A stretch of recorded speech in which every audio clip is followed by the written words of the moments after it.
Thanks, Nicole. And Misty, thanks for introducing yourself in the chat. So yeah, we'll delve in after a couple quick reminders. So obviously no disclosure of any personal information that can identify patients, and keep yourself muted during the session unless you'd like to ask a question. Session's being recorded, as you just heard, so if you stay on, you're indicating your consent to recording, and then it will be archived. And last reminder, the series is approved through Accreditation Council for Continuing Medical Education to provide continuing medical education for physicians. WVU Office of CME designates this live activity for a maximum of 1 AMA PRA Category 1 credit. And this continuing education activity has been provided by the West Virginia University School of Nursing for 1.2 contact hours. If you did not pre-register, let us know in the chat if you want CME or nursing credits. I think Mary Ellen's going to drop that link in the chat. So I think that I will turn it over to Haley to go ahead and share her screen and go ahead and give your presentation. Then we'll take a pause for questions. Okay. Y'all see that? Yes. Okay, great. Okay, well, this is going to be an overview of the community health worker workforce for the cancer CTSI ECHO. And shoot, no, it's not. Give me a moment. There we go. So the presentation objectives, we're just going to define and describe the community health workers and explain a little bit about what they do in their roles, explain the current national and state status of community health workers and the workforce here in West Virginia as well, and discuss the development and the status of that community health worker workforce advisory consortium in the state. So the main definition has been kind of came out of the American Public Health Association a while ago. They started working with community health workers early on back in the 70s, and they have kind of earmarked the, I guess, common accepted, very lengthy definition of community health workers. And so basically the thing that I want people to remember is that they are a liaison. They're a frontline public health worker. And the main thing that's really valuable is that they're a trusted member of their community, and that they understand their community that they serve. And they provide culturally competent information to those individuals that they serve. And they also try to increase individual and as well as community capacity. So this is one that's accepted by the National Association of Community Health Workers, their definition, and readily accepted in a lot of the literature that you'll see across the board. So I thought I'd share that first. It's very lengthy, and basically that's the main thing, is that they're trusted by their community and they understand their community. So the roles and functions, there's multitude of diverse roles and functions. It really depends on the type of community health worker that they are and what their community needs. So if you think of just the definition of a community health worker, it's a very broad term. There's an umbrella that exists for the community health worker workforce. And under that umbrella is specifics as to what kind of roles that they perform. They could work with care coordination, patient navigation.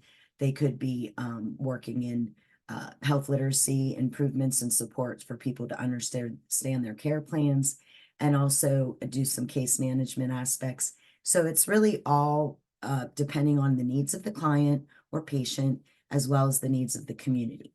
And also what the community health worker decides to do as far as their interests as well. So it's very vast. There's over 100 different names that community health workers are known by. And so basically this kind of tells you, this is just a small snippet of some of the roles, such as health coaching, care coordination, as I mentioned.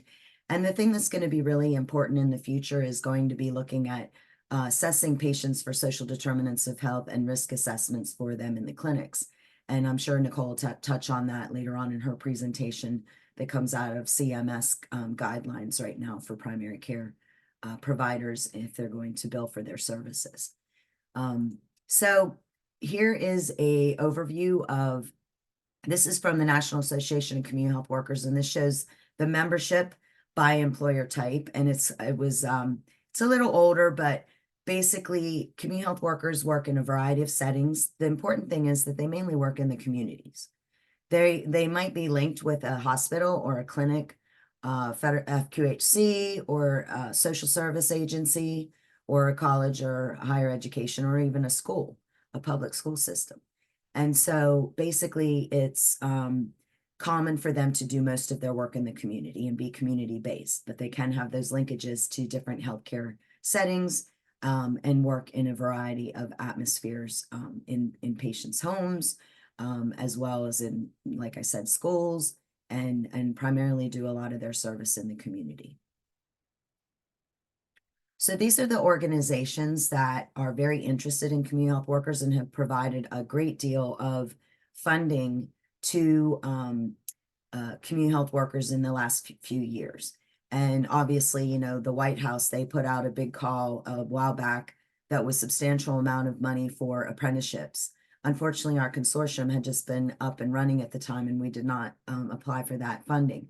But HRSA I just spoke with a person on the phone yesterday who will be coming to our in-person meeting this week, and so will CMS. So they're definitely stakeholders in the game for improving health equity across the board and using this workforce that's very diverse to serve those communities that have, you know, different situations such as maybe food insecurities or chronic disease management, just a vast amounts of things that they can do for their community because they know the community best and they're trusted.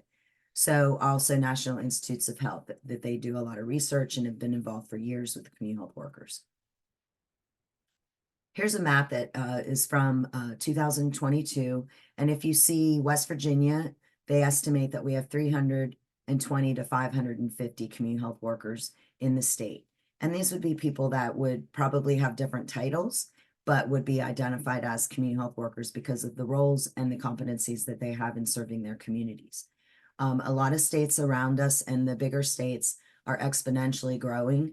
For example, out in California, they have over 12,000 community health workers right now in their workforce in the state of California. Larger populations obviously have more community health workers. However, I will mention that Texas is one of the initial states that started out with community health workers, as well as Kentucky. Kentucky started in 1978 and they called them Mountain Scouts. They work primarily with women, breast cancer, and cervical cancer screenings. And now they're funded at least $1 million a year by their legislature to help to mitigate issues within their service area. This particular program I'm speaking of is out of the University of Kentucky, and they're based in Hazard County, but they only serve half this side of the state. So we're looking to hopefully place community health workers in every single county in West Virginia. It just gives you a nice overview. So the interesting thing in May of 2017, the U.S. Bureau of Labor added community health workers as a specific workforce because of how it has grown exponentially. And it's a true occupation. And now they have pulled recently in the last year, peer recovery support specialist under that big umbrella that I spoke of for different occupational titles. And that'll be exponential for West Virginia since we have a great need for mitigating substance use disorder, as well as employment for people that are in recovery and becoming certified peer recovery support specialist. So as you see, the median pay here is an average of a little over $46,000. Now, I know that seems, some people go, wow, I didn't realize they made that much money. Generally, they don't in states like West Virginia and Kentucky, but in California and some of these other areas where they've worked very hard at building their workforce.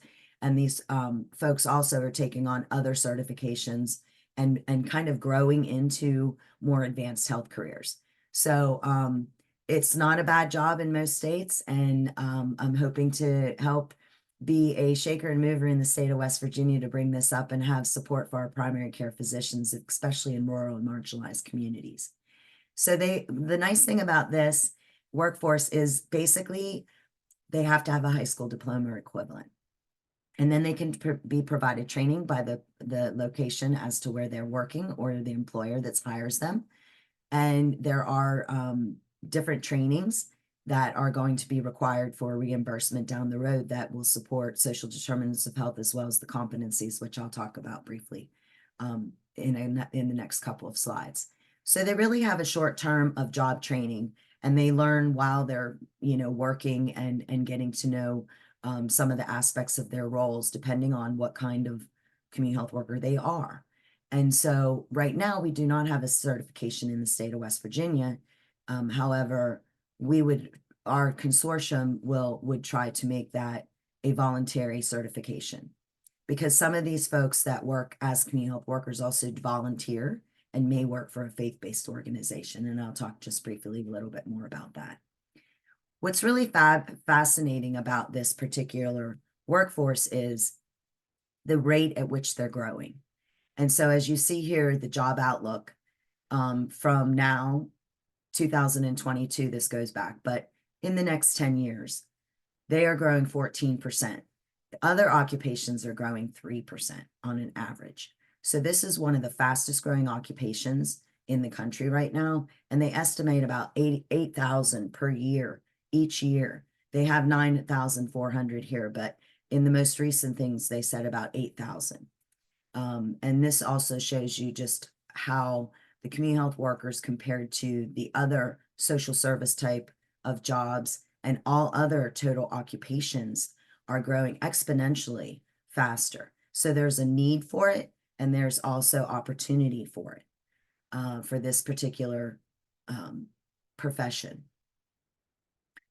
So the heart of the matter that got a lot of the nuance of revisiting this workforce, community health workers, was the Community Health Worker Core Consensus, or C3 report.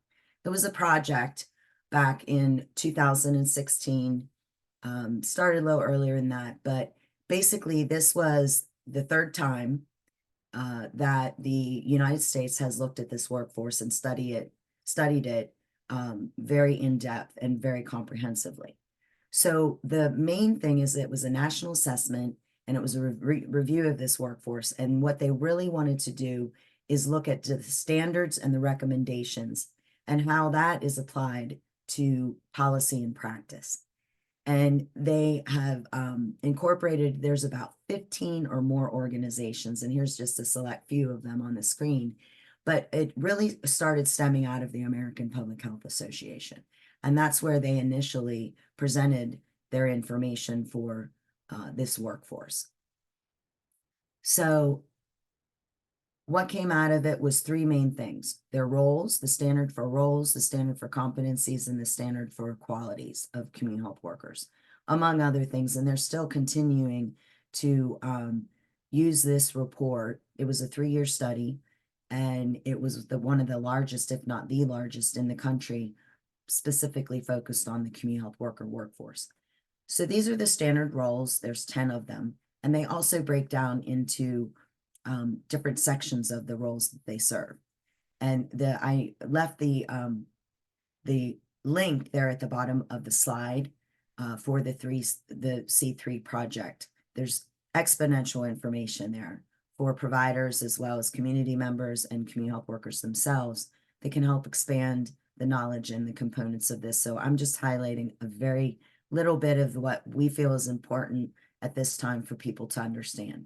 So they do have these national roles, and while they're broad, again, they are broken down, and it also depends on the type of community health worker. I say this a lot, so you'll hear it throughout my whole presentation.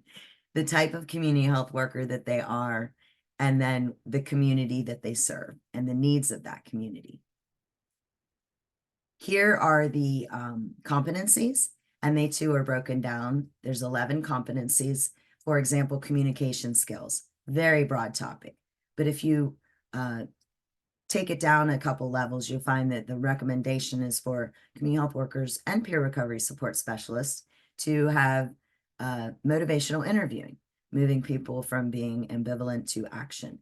And so those are kind of things and nuances that would fall under some of these different national standard competencies that's been recommended by this report. And so these are, again, very broad, but they do break it down, and there is information, which I believe I sent that to you Lauren, that you can share out if you want, the document that has some of those detailed information in that. And then the qualities that they came up with. And this was very comparative to the peer recovery support specialists, such as having empathy and connecting with community and being non-judgmental and things like that. And so we definitely see a relationship in the kind of service that is done by almost all community health workers, whether they're called peer recovery support specialists or whether they're called patient navigators or health educators or community liaisons or whatever the term is that people use, that it needs to be understood that this workforce is much longer and wider than just a title. And so there's many titles under that. But these are the qualities that relate to the services that they provide. And perhaps because of these qualities, that is why they have success in working with their communities when they're trusted and they have culturally competent understanding of their communities. So the goals, we'll get to the community health, the West Virginia Community Health Worker Workforce Advisory Consortium. And really, we started this about 2 years ago. The initial groundwork for it started about 6 months before that. But we've met now quarterly. We meet quarterly, and we have exponentially grown in those 2 years, and there is great interest at DHHR level. Dr. Pursley, Dr. Young, and Dr. Christensen are all very supportive of this workforce in helping to improve population health. So the purpose of our consortium is really, it's a voluntary cooperative network from diverse entities, and that we want to unite to enhance the community health worker workforce in West Virginia and build it up. Because of the health disparities that we have in this state, we feel that this may be an opportunity to not only help the communities, but also to be an educational pipeline into other health careers and fill some of the gaps that we have for shortages. Some of the aims that we look at is that we inform through our communication, resource sharing, and education that we share. We engage with other stakeholders and those that are committed to the strategies and actions. And we collaborate through trusted partnerships in our dedication. And then also we try to evaluate our best practices, look at research and data collection. And the community health worker workforce domains that we've selected were in following suit with the National Association for Community Health Workers when they looked at different domains.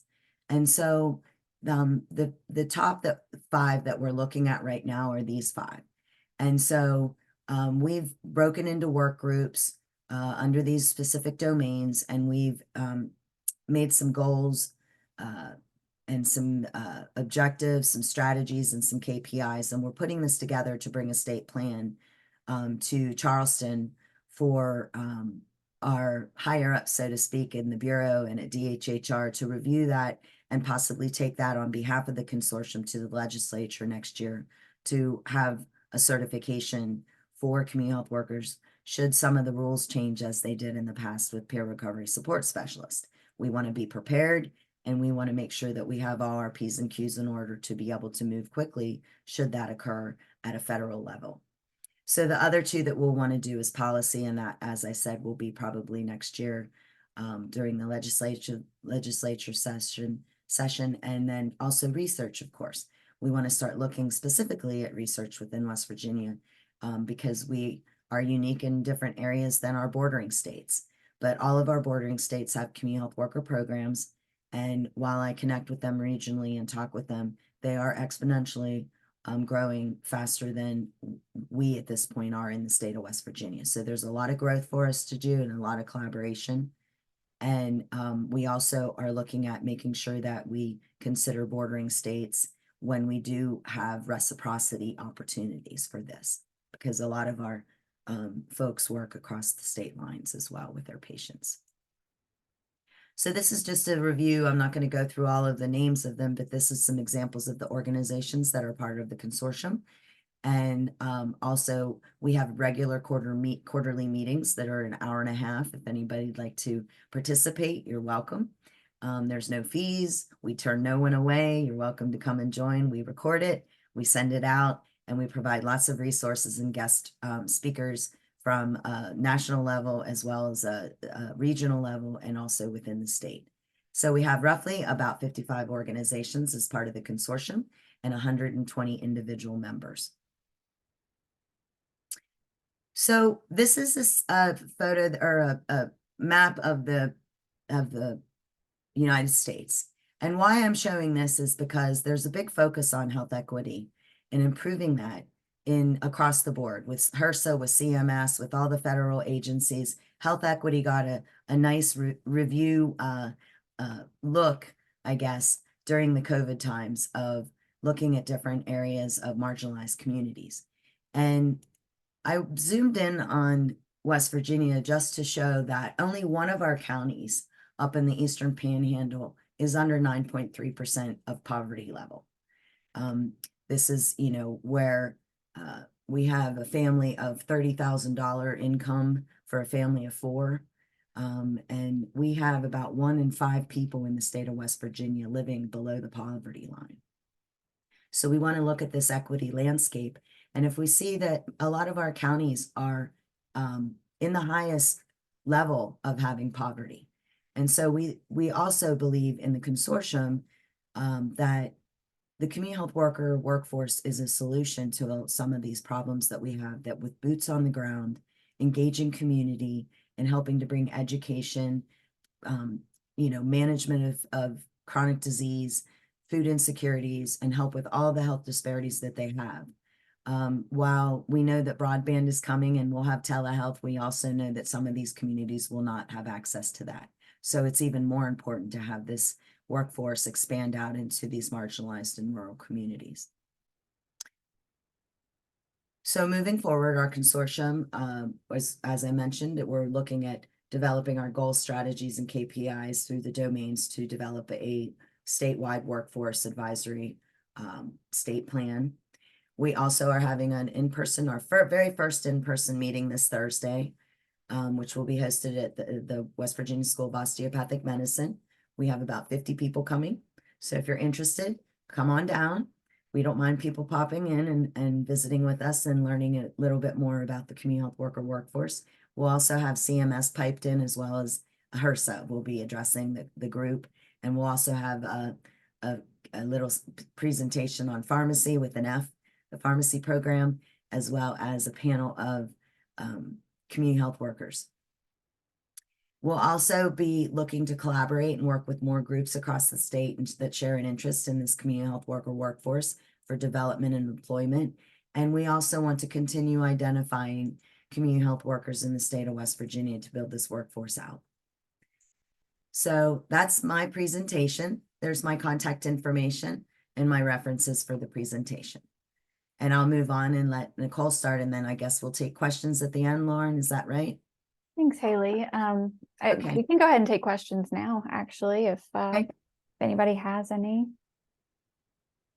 And then we can take them again later if anything pops into my head.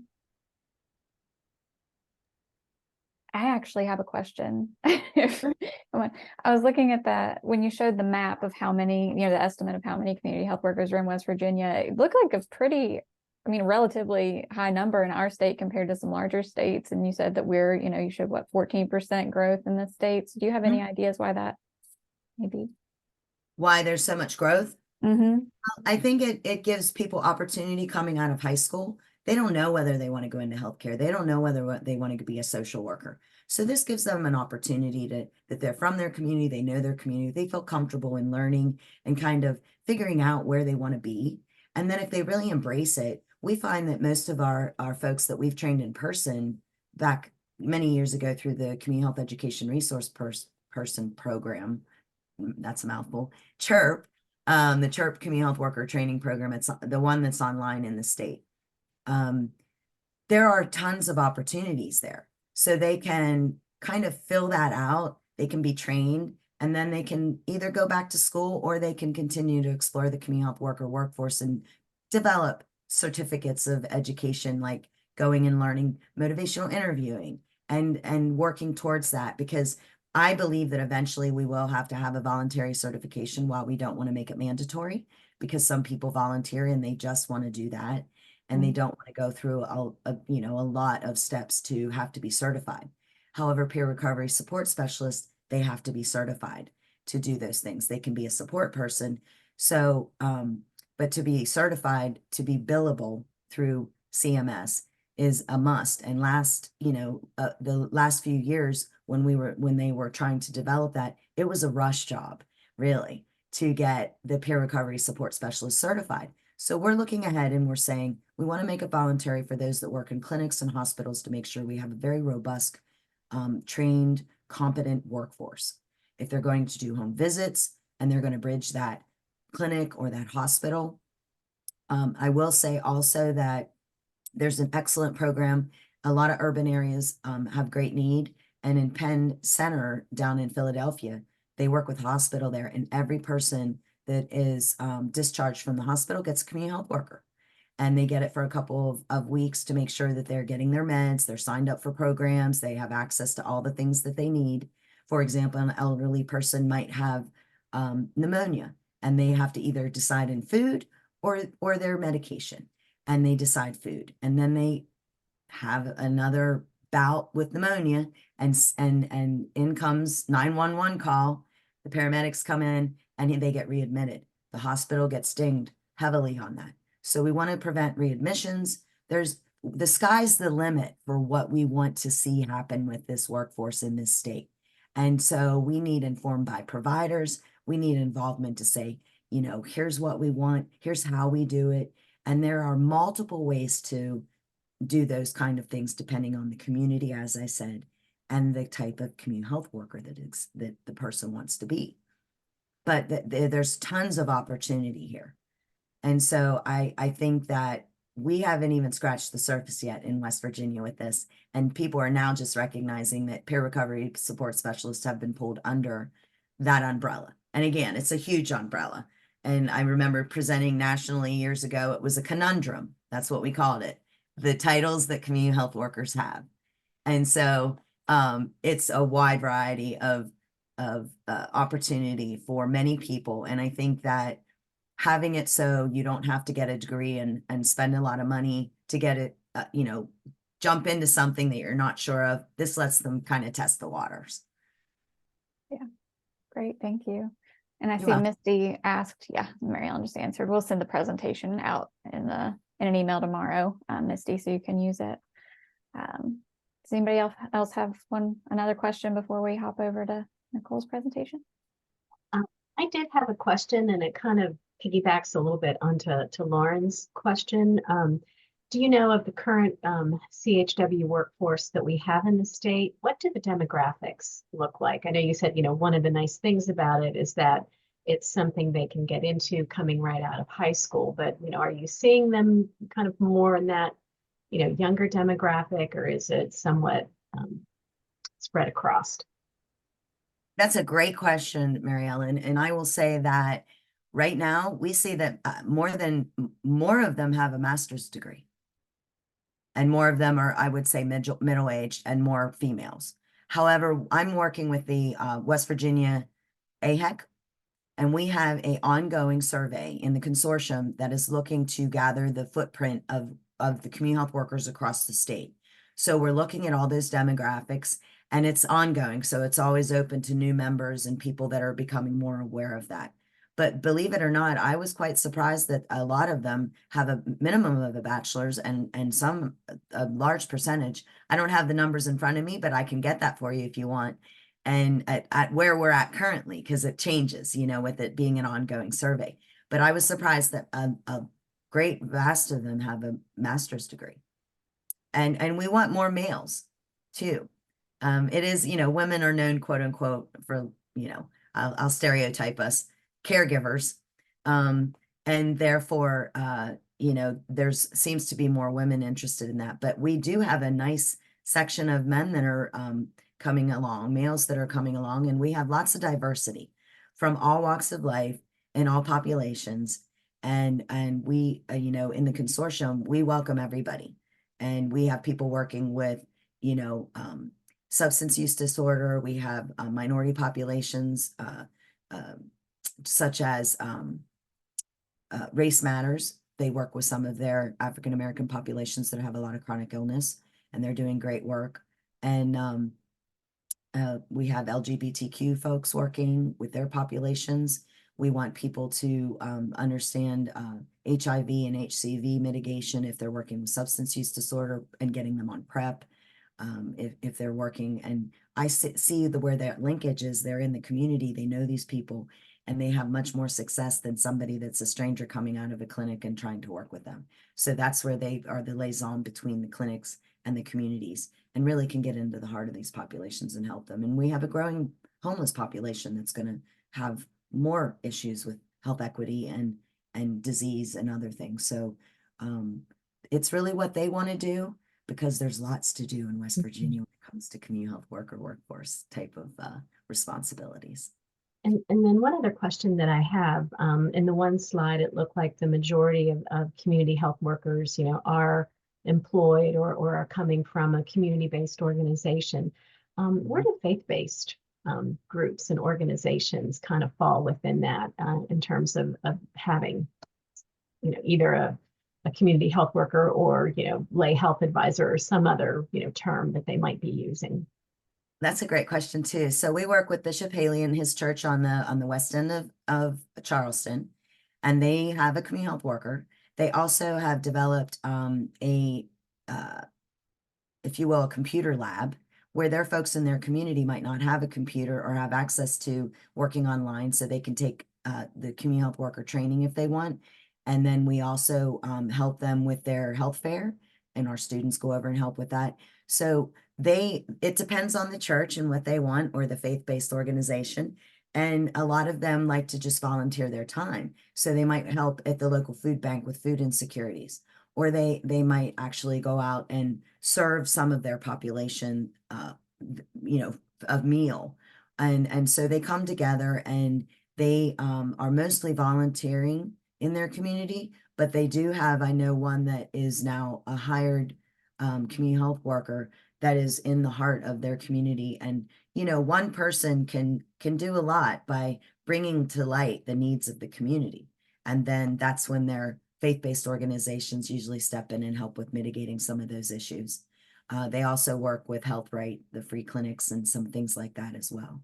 So we want to involve everybody, because all of our communities have needs, and the more people out there that are serving in some capacity can help improve those health and inequities and health disparities that we're finding. And it's hard nowadays with some people with the economy and buying food and things like that. So I know in our local community group up in Renwick, they have a food truck that comes in from the food bank that they disperse the food directly out to the people, and community health workers help to do that. So the sky's the limit, and the communities know best what they need, and we can be informed by them, and also the providers to help guide us in the health aspects of their health care and what we can do to help serve them in those ways. Thank you. When you had commented, just saying, because they know their needs, when you were talking about, Kentucky and the program that they have, there was a well-known public health researcher at University of Kentucky, Dr. Gil Friedel, and his saying all the time was that if a problem exists in the community, the answer also lies within the community. So. That's right. Yes. And we need to give them a voice, as the person that convenes and leads the consortium. I want to hear from the consortium, and I'm always asking for, what do you want? They decided when we were having this in-person meeting. They decided the times that we're having it during the day. And so giving people a voice to be involved is something that is so valuable working in the communities, and hearing from them and giving them a voice is vital to be able to serve them in a manner that is cohesive and cooperative. Awesome. Thanks, Haley. Appreciate it. All right. So Nicole, if you want to go ahead and share your case, would you like me to share your slides, or do you want to do it? Oh, you're already on top of it. Yeah, no, I'm ready. And this is such a tremendous discussion. And what I would like to, let me move that out of the way. There you go. Now you're seeing my slides, correct? Yes. It's like, there's your face. You're seeing the slides.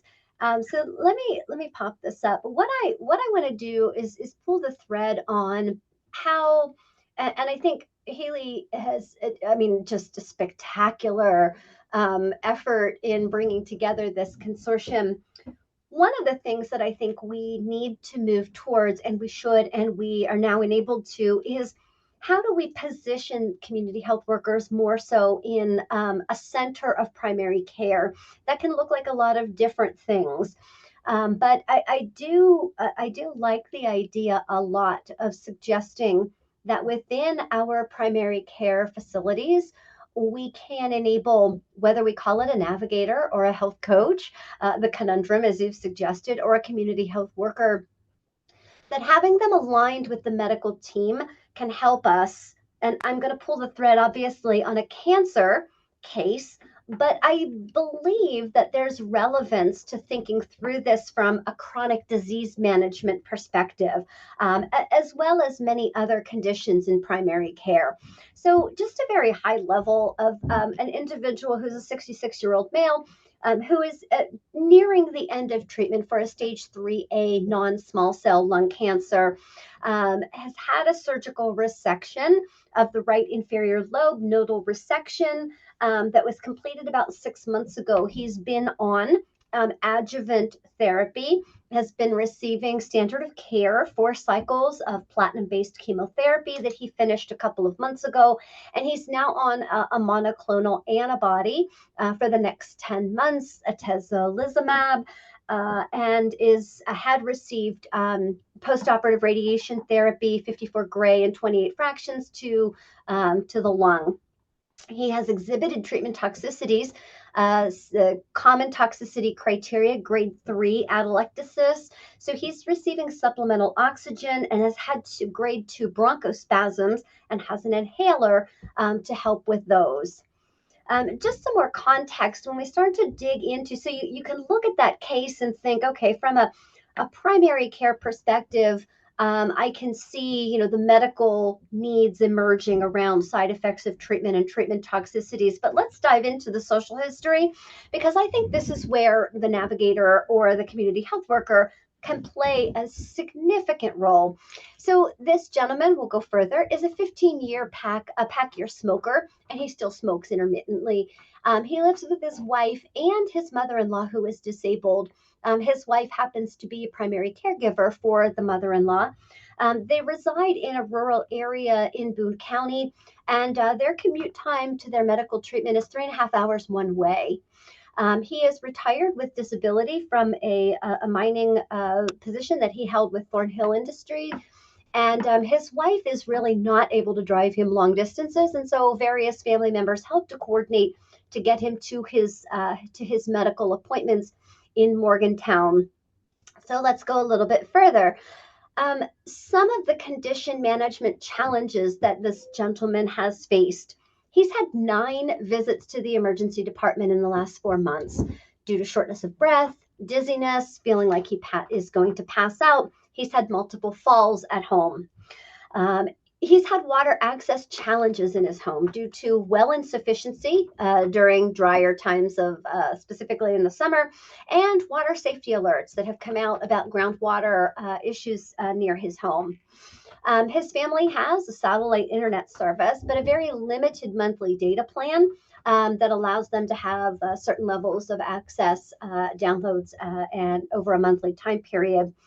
They have a propane heat source for the home, and his home is 2 stories with steps to enter, no shower or bathroom on the first floor. And so up and down stairs, you can imagine how that contributes to shortness of breath, dizziness, falls, etc. He is also, as we said, on supplemental oxygen. And as you can maybe think through, there could be a challenge with that, especially if there is a intermittent smoking going on with him and or other family members in the house. So just some perspective on functional and social needs in this particular situation. This is a patient who is in a socially deprived zip code based on one of the indices we can look at, as Haley showed you. Poverty level is one aspect of looking at social deprivation. High poverty rates low access to healthy food, limited healthcare resources, among the other factors that you see listed here, contribute to areas where there are high social needs. So these are population-based statistics that are collected and aggregated so that we can understand, based on someone's zip code, what their level of deprivation and access to social services looks like.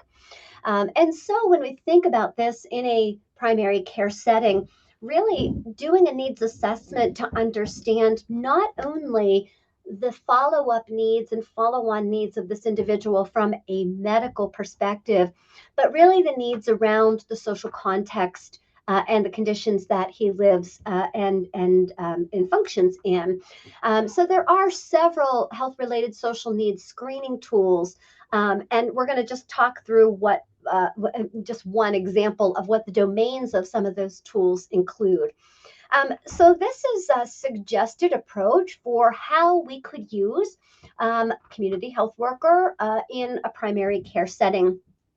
This was an op-ed, an opinion editorial that was written for the American Society of Clinical Oncology, and I've given you the link down here. One of the challenges that we face with individuals with cancer is that when sometimes the follow-up in their communities by primary care focuses heavily on the medical needs, which is obviously critical, but sometimes we miss some of the, or perhaps assume that the patient is connected to services in the community, or we give them information and insight and say, here are some resources that might help you and your family. And one thing that we know is that brochure therapy doesn't really work. So how would we incorporate a navigator or a community health worker? And I use those interchangeably because a community health worker in this type of setting navigates. They also probably coach. They also may be a care coordinator or a case manager. So it's, as Haley said, sort of this big umbrella of terminology. But ideally, we would look at a pre-visit preparation whereby not only does the primary care facility obtain the cancer treatment history, comorbidities, but really conducts a patient and caregiver needs assessment, focusing more broadly on those social needs. And then an initial visit can be scheduled with the primary care provider, but also additional services potentially that are available or could be recommended in that initial in-person visit. So this really helps us sort of prepare before the patient walks into the office to develop a patient profile and think about what services are likely to be needed to comprehensively address what this individual is facing. So one example, and I would suggest this is a good example of a needs assessment. There are many.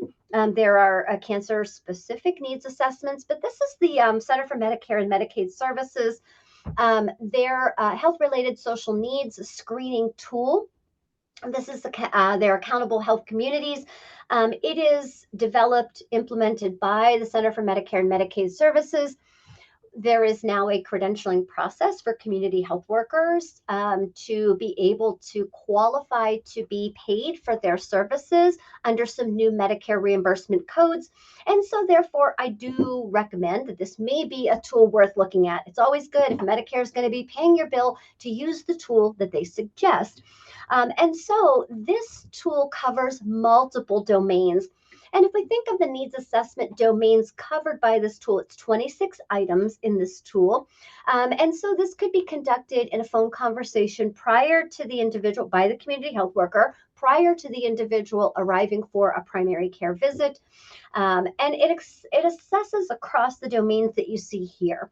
So living situation, we got some background on this individual. Food access, financial implications of being able to access food, transportation, utilities, availability and cost of utilities, safety in the home or the environment, financial strain that an individual may be experiencing, employment, family and community support, education level, physical activity, substance use, mental health, and disabilities. And these are structured questions that we can use. The important thing I think about a needs assessment with someone like this, and if we flip back to our approach, yes, we would do these at baseline to sort of anticipate what the social needs are. And then at that in-person visit, really think about how we can leverage a community health worker to help get the patient contextualize the needs, get them connected to the community resources. But then at the next visit in 3 months, 6 months, whenever that might be, or the community health worker conducts a follow-up. So there's some type of routine follow-up, whether that's in person or remote, that occurs that reviews the needs assessment, understands if the connections have been made, and whether or not those resources were helpful to the individual. So while it is important for the community health worker to have these sort of resources in their pocket, right? This is more than just handing the patient a piece of paper and saying, here's a resource for community-based health services, or here's a home health aid service that you could qualify for, or durable medical equipment company that your insurance abides by. Those are important things, but the community health worker can go a step further. When we go through the roles and understand what that individual can bring, really having the conversation with the patient and their caregiver about the availability, access to these resources, helping them to connect, it really becomes, I like to think of it as the warm handoff. What I love about the idea of developing competencies is that we are developing community healthcare workers that have consistency in their approach to education and care coordination. They may provide coaching or other social support, and really providing even direct services to patients and individuals. Just to give some insight very briefly, there have been changes in Medicare policy that took place in 2024, and really to integrate community health workers are defined in these billing codes to help with person-centered care planning, health system coordination, patient self-advocacy, and facilitating access to community-based resources. So in primary care, much of the time, again, patients with complex medical needs, we may be billing under a chronic care, a CCM, the chronic care management model, CCI, and each of those are opportunities for us to add a billable code that can help to facilitate the community health integration. CHI is the new Medicare bundled payment. So this is something to take back in your clinic setting and to really think about adding on. This is a new bundled payment really designed to address social determinants of health for these community-based resources. Now, there are caveats to what must be conducted, and this is why I was suggesting that there is an assessment tool that is sort of sanctioned by Medicare, if you will. This must be an assessment that really looks at the patient, their life story, their goals, and their desired outcomes, as well as being culturally sensitive. It facilitates patient-driven goals in settings and creates an action plan. It helps to coordinate care transitions. And importantly, it has, if we do a social determinants of health assessment, it must include assessment of many of these domains that we discussed: food insecurity, housing insecurity, utility, access needs, and transportation needs. So it isn't just enough for us to ask, if the patient is getting, 4 servings of fruits and vegetables a day and getting 150 minutes of activity a week, 3 times a week. So we really need to go very broad and somewhat deeper with our social determinants assessment. By incorporating this service in primary care, there are codes that make this reimbursable. So these are G codes that enable this community health integration service. They must be a certified or trained auxiliary personnel. This is why these can be community health workers, but this is why it is so important for us to have the credential to enable them to work within a primary care facility office. This is under the physician supervision, so it has to be done in conjunction with a medical care plan. And these can be billed together, 60 minutes per calendar month, with the G0022 code being added for each additional 30 minutes per calendar month with no limit on those additional 30 minutes. Now, understand that this is, if you're billing under the chronic care model, the CCM, this is a lower reimbursement rate, but it may apply to a broader number of patients in a clinical setting who perhaps have condition management needs that may not qualify under a chronic care condition. So I'll stop there and ask if there are, just to sort of give you some more specific examples as to why or how they could be integrated into a primary care setting. So if there are any other questions or comments, I've also put a bunch of references and resources in there too.